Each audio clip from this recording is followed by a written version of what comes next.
Hello everyone, I'm Dave Thomas, and this time I'm building the Estes Dink. This is one of their easy to assemble or E2X kits that goes together in about an hour and can be launched about an hour or two afterward, depending on which glue you use and how long it takes to dry. As with any kit, we want to open this up and make sure we have all the parts. So I'm going to go ahead and do that here. There's a parts list on the front page, and so we'll just go through this. Alright, so we have a sheet of self-stick decals, and actually they don't show those on here, but they're there. Okay, we have a pre-colored body tube, so you don't need to do any painting on this, although you could if you wanted to. And then we've got a bag here of small parts. Go ahead and open that up.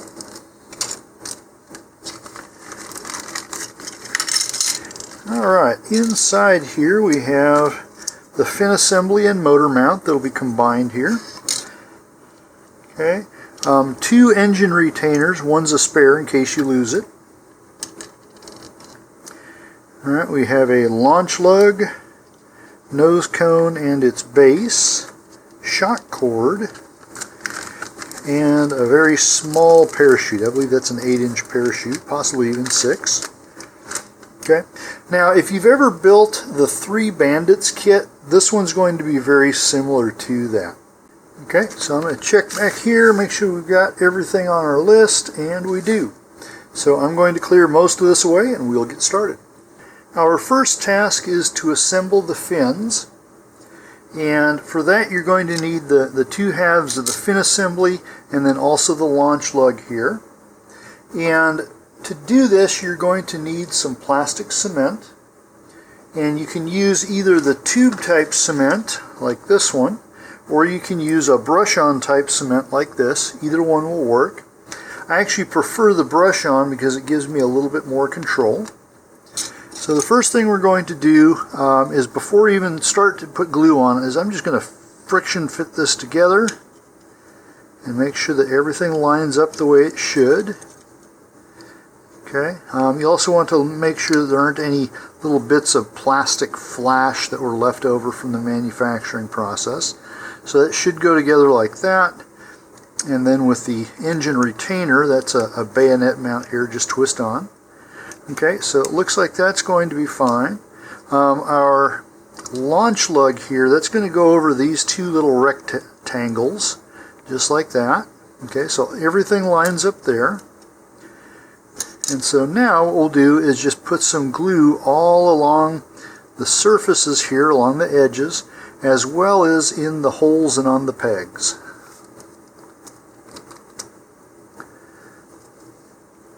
Now if you're using a brush-on cement like this, it does tend to dry fairly quickly. So if you get all the way around and where you started doesn't look glossy anymore, just touch it up with a little bit more cement there. Alright, and with this stuff, if you happen to get someplace where you don't want it, usually you can just let it dry because it does not dry very thick. And after it's dried, you'll hardly notice that it's there. Okay, so now that we've got the cement applied, we'll simply put it back together again, just like we did in the friction fit. And you can see where my brush got a little sloppy there. But as soon as that dries, it'll hardly be noticeable. But you don't want to try and wipe it or anything like that, because that will make it much more noticeable. And I'm just going to hold this here for a few seconds. About 60 seconds have passed here. I'm still holding on to it, but I can probably let go here. But if you're careful, you can go ahead and go on to the next part here. And so for this, I'll go ahead and stand up my fin assembly. Here I'm going to apply my plastic cement here, first to the entire base and then around the edges.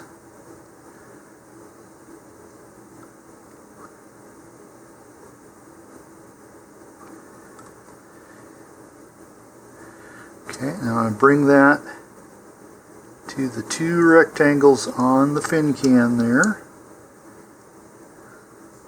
You'll hear me use that term a lot. Fin can or fin assembly means the same thing. Okay, now I'm going to hold this together, the whole thing, for about 2 minutes to make sure that all of my plastic cement is seated and cures well. And then I'll be able to set this aside and let it dry further for, give it another 5 to 10 minutes before going on to the body tube. While I'm waiting for the fin assembly to dry, I'm going to skip down here to the bottom and assemble the nose cone. So we'll need the nose cone itself and this base piece. And once again, just go ahead and stick them together and make sure they fit together all right. Now, this is not really snug. You can just barely feel it engaging there. And so for something like that, I prefer the tube type cement that's a little bit better at filling spaces than the brush-on is. Alright, I'm going to put an even bead of glue all around the inside edge here. Alright, so I want this to be contiguous, but don't get it too thick or it will deform the nose cone. And once I've got my glue on there, simply take the base piece, put that in, and then just wiggle it back and forth a few times to allow the glue to seat evenly. Alright, hold that for a few seconds, and then you can set that aside to finish gluing.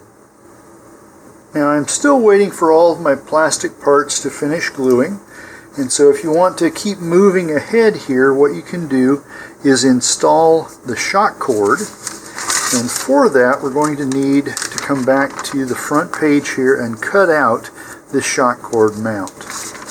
Now I want to make sure also that it doesn't cut out anything else I need. It doesn't. We've already hit that step. Now if you prefer not to cut up your instructions, you can just make a photocopy of this page and cut it out from there. Alright, so here, just using a hobby knife or scissors, cut this entire thing out.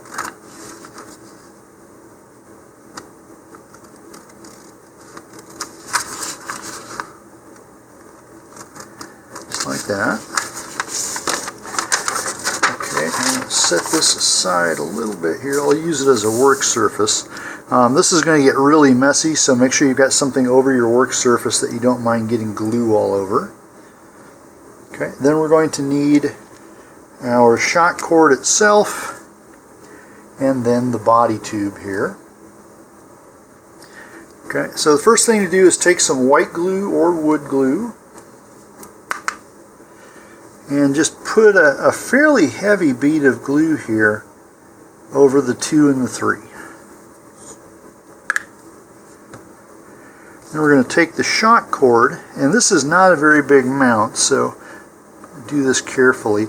What I'm doing is I'm putting it at an angle. And the reason for this is when I fold this up, the part of the shock cord that's over the 2 will then lay beside the part that's over the 3. So just put it in the glue like that, and now I'm going to fold the 1 over the 2. All right, go ahead and squish the glue around in there so we get rid of any air bubbles. And I'm going to fold the 2 over the 3, like that, and do the same thing. Now notice again, I've got lots of glue coming out here, and we actually want that. We want a sandwich of glue and paper without air bubbles in it. And the shock cord is going to try to keep pushing that back up. So here I'm just going to hold this for, say, half a minute to a minute and let that glue grab. Alright, about a minute has passed here, and it's no longer trying to pop the mount back up. Now I'm going to impart a curve to it, so if we look on an edge on it, it's going to have a crescent shape. And I'm going to add a little bit more glue to this face, and this is what's going to get glued into the body tube. Alright, now this next part, it really helps if you have long, skinny fingers. If you have short, fat fingers, just do the best you can or find a skinny-fingered friend. Okay. If we come back here, okay, the shock cord mount here has to go down into the forward end of the body tube by at least 1.5 inches. So what I'm going to do is just kind of ease it in. I'm not touching the glue to it yet. Alright, I'm going to ease that down. And I'm going to turn the whole thing over so that now the glue is facing in the direction of gravity and against the tube. And I'm going to stick my little finger down there. And what I'm doing is sandwiching the body tube between my finger and the shot cord mount and my other hand here. And I'm trying to squish that down as flat as I can.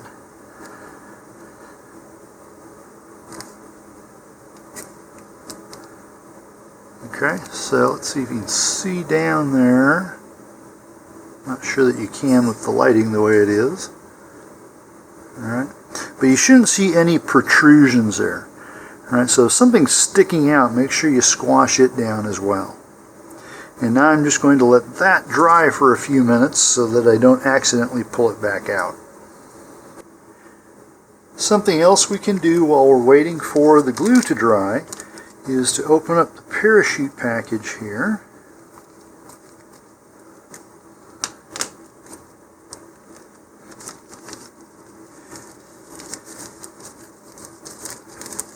Right, this is not a very big parachute. It looks like it's 6 inches. Okay, now according to the instructions, they tie it directly to the nose cone. So if you want to do that, go ahead and gather up all 3 loops of the parachute here, all those shroud lines, and then we're going to hold the center of the parachute sheet. Okay, and then we're going to adjust those shroud lines so that all of the corners of the parachute here meet up. Alright, now it looks like we've got one that's a little bit longer than the others. Alright, but not too much. It's probably not worth trying to untie and retie it. Alright, so according to the instructions, you're going to take the loops here in one hand, and you're going to pass those through the eyelet of the nose cone. Okay, and then you can pass either the entire parachute, which is what they're showing here. Alright, so they're passing it through like that and pulling it through. With a nose cone this small, you can also just push the nose cone through, make some loops, and pull that taut. Now I'm not going to do that because if you've seen any of my videos, you know I don't like to directly tie parachutes to nose cones. Instead, I prefer to use a snap swivel like this one. Okay, they come in lots of different sizes, shapes, and colors. Mainly, you just need one that's going to have a large enough snap portion here to fit over the eyelet of your nose cone. And so different nose cones have different thicknesses of eyelets there, and that's really what determines which snap swivel you need. To do it this way, you're going to start like we did before. So we're going to gather up all the shroud lines and get them as even as possible. Alright, gather them all into a little loop here. Just squish that down a lot to get through. And now we're going to pass that through the swivel side here of the snap swivel. Just like that.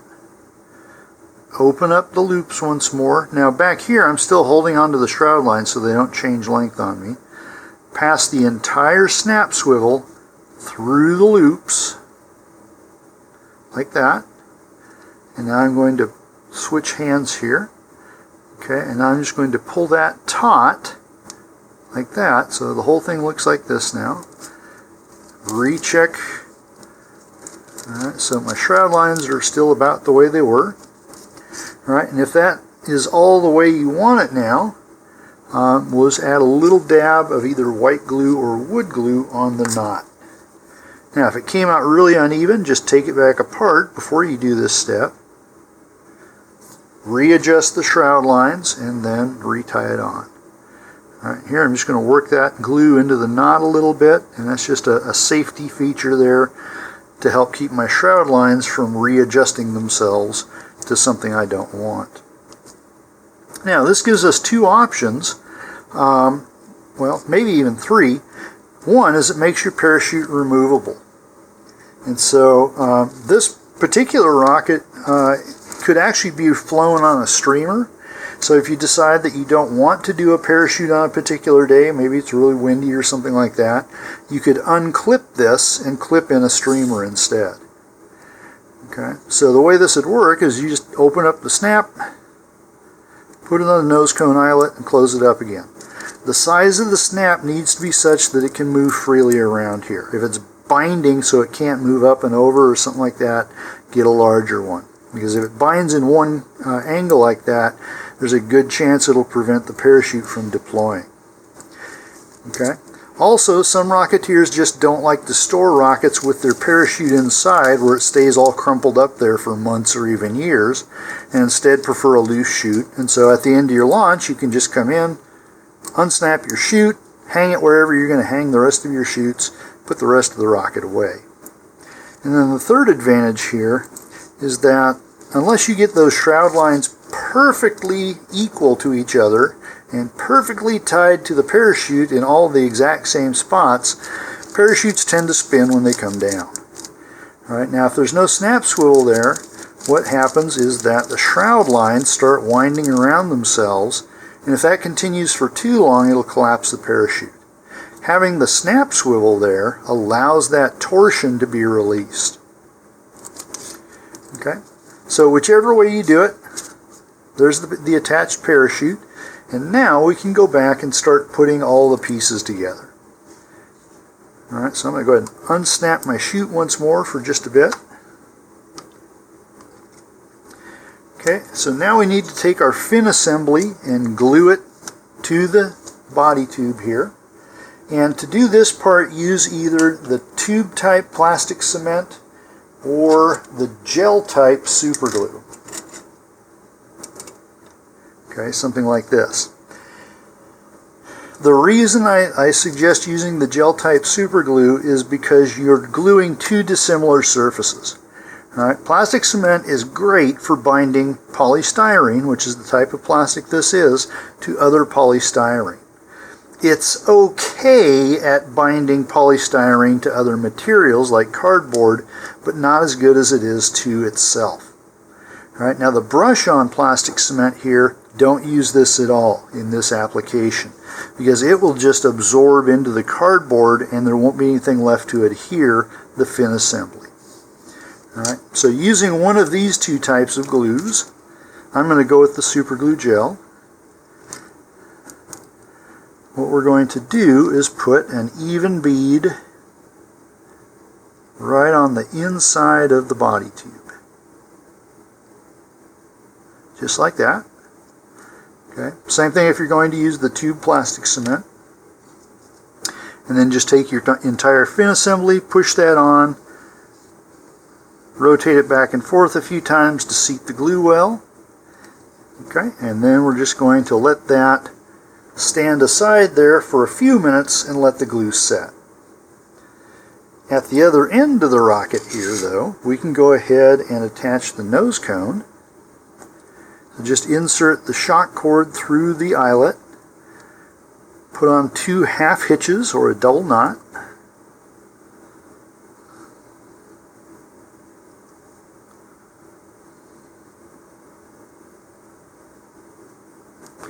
All right, and then pull that from multiple directions. So pull one end, pull the other, pull them both so that knot cinches down nice and tight. Okay, now if you've got more than about 6 millimeters or 1/4 inch here on that little free end, cut it back to about 3 to 6 millimeters. Okay, if it's longer than 1/4 inch or 6 millimeters, there's a chance that it can get up between the body tube and the shoulder of the nose cone, and that can prevent the recovery system from deploying at ejection. If it's too close, when we pull on one side of this, it can pull that through the knot. Once you've got it where you want it, then just like we did with the shroud lines, go ahead and just put a little dab of glue on there. White glue or wood glue. Super glue and rubber and plastic cement will eat the elastic, so don't use those. Alright. And then go ahead and take your parachute. Now if you did the permanent attachment, the parachute's already on at this point. Okay, because you'll put that on before you'll put on the shock cord. If not, you can go ahead and reattach it at this time. Now I'm going to wait on this step because most likely there's still some wet glue on the shock cord mount there, And we've got that little bit of wet glue there. Alright, but if you've already got the parachute attached, just kind of keep in mind you don't want to glue the parachute to the shock cord. Okay, so at this point, go ahead and let this all dry before you put the rocket together. Okay, but you can, at this point, if you want, apply the decals, just leave all the rockets separated the way I have it here now. Okay, now for the self-stick decals, before you do those, it's a good idea to thoroughly wash your hands to remove the oils from your skin and also help minimize fingerprints that these are going to tend to pick up. So I'm going to go wash my hands right now, and when we come back, we'll put the decals on. Now before we put the decals on, let me just give you a couple pieces of advice here. One, you don't need decals. Okay, so if you just want to get out and fly this right away, the decals do absolutely nothing for the aerodynamics of the rocket. So it'll fly just as fine with or without decals. Okay, now the instructions here and the packaging of the rocket have a suggested layout of the decals. And it's just that, it's a suggestion. Okay, there's no reason why you can't put your decals on however you want to. This is your rocket. You be as creative as you want to be. All right, that said, I'm going to go ahead and at least attempt to put the decals on the way the picture shows it here. Okay, so the main Dink decal here, this is actually all one big long decal.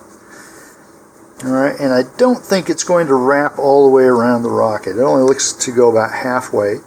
So I'm going to put it on so that it's the opposite side of my launch lugs. And the reason for that is because when it's on the launch pad, you'll be able to see it facing outward.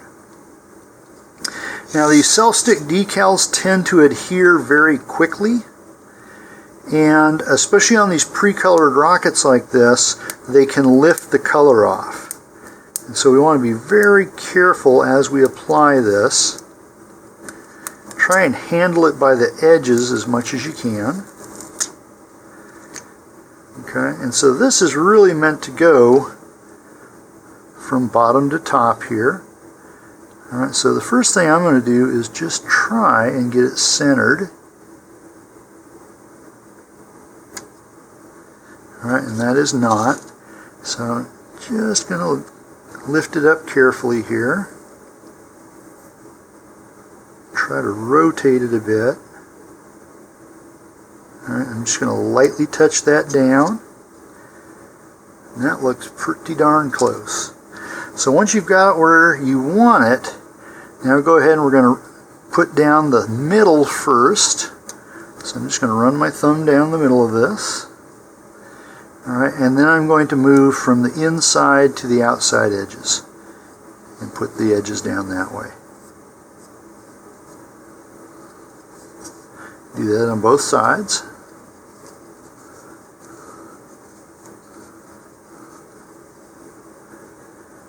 Okay, it looks like I got a little piece there that should have remained on the packaging.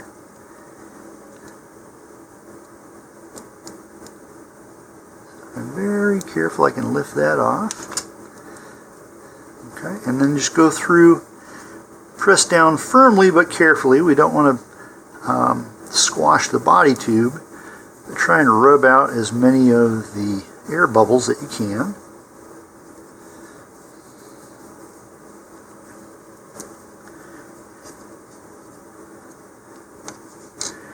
Okay, and then we have the fin decals here. And if we look at how those go on, according to our diagram and our illustration here, this would be along the root edge of the fin, so where the lines kind of flare out at different angles there. And it looks to be that this is meant to go on two opposing fins. So I don't think you can put one on each fin and have them show up at least in the same area. So I'm going to try this here. Now the nice thing about putting them on the fins is that it's a lot easier to reposition them if you need to. Okay. So here I'm just going to run that up to the root edge. Alright, and it's this part that you're really going to have to make sure is centered, otherwise you'll have to do a little trimming there. Alright, and that one looks like I managed to get on fairly well.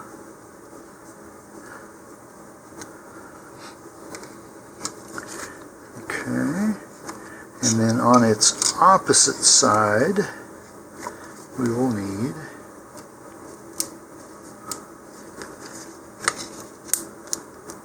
another one.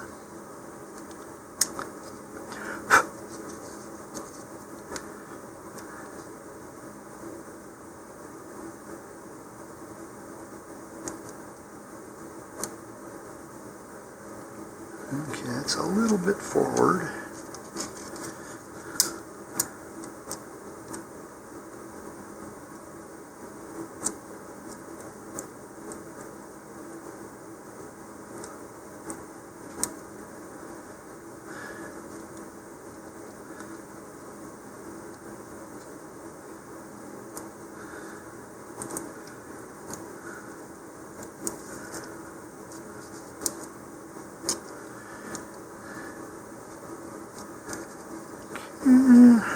Not quite as evenly, but pretty close there.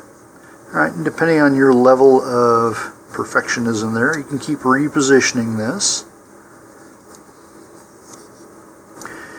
Alright, now you can do the same thing for the opposite fin. You could do it in an adjacent fin. I'm going to just do it on one fin and kind of simulate a roll pattern that way. Alright, and then the little Estes stickers can go either on the fins or on the other side of the tube, however you like it. By their coloration, it looks like they're meant to go on the fins.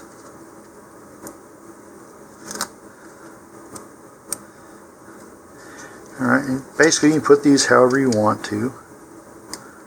Let's stick one right there. Okay. I'm actually going to go ahead in my pattern here, since I'm doing one fin with the lines, I'm going to put an Estes logo here on each of the remaining fins.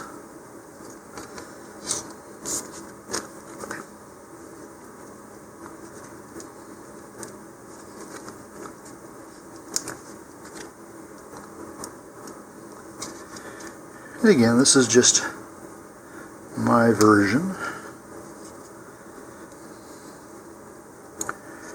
Okay, so something like that, or you can do something completely different. If you want, you could even put one up here on the nose cone. I recommend, if you're going to do so, put it right toward the base. I'm going to see if I can get it to do it. If you put it further up the nose cone, it's going to be bending in 2 dimensions rather than in 1. I should say 3 dimensions rather than in 2. And that's going to tend to crinkle and wrinkle. Might be a moot point if I can't get this thing off.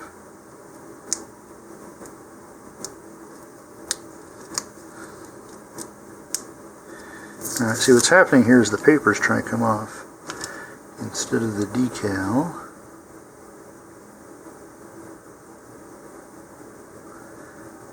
Sometimes, there we go. You can slide a hobby knife underneath that. Alright, and I'm going to put that just above the shoulder, where it's still mostly cylindrical. Okay, that looks pretty good. Alright, so the only thing I need to do remaining on here is to attach the engine retainer, and make sure that the fin glue is all completely dry before you do that. And then put the parachute in, and I've still got some wet glue down there, so I'm not going to do that quite yet. Once your parachute's in though, you can then put in the shock cord. Alright, and then the nose cone. Okay, then you want to do a shake test, and this is where you get it all packed together here and just shake it. If the nose cone comes off that easily, you need to increase the friction there. And the easiest way to do that is just apply a little bit of masking tape.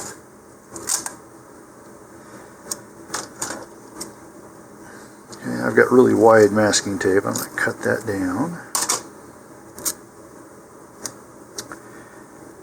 Okay, and you're going to wrap this around the shoulder. And you may want to start with just a half a circumference or so. So you don't even have to wrap the whole thing to begin with. Alright, it's about maybe 2/3 of the circumference. Go ahead and pack that back in again.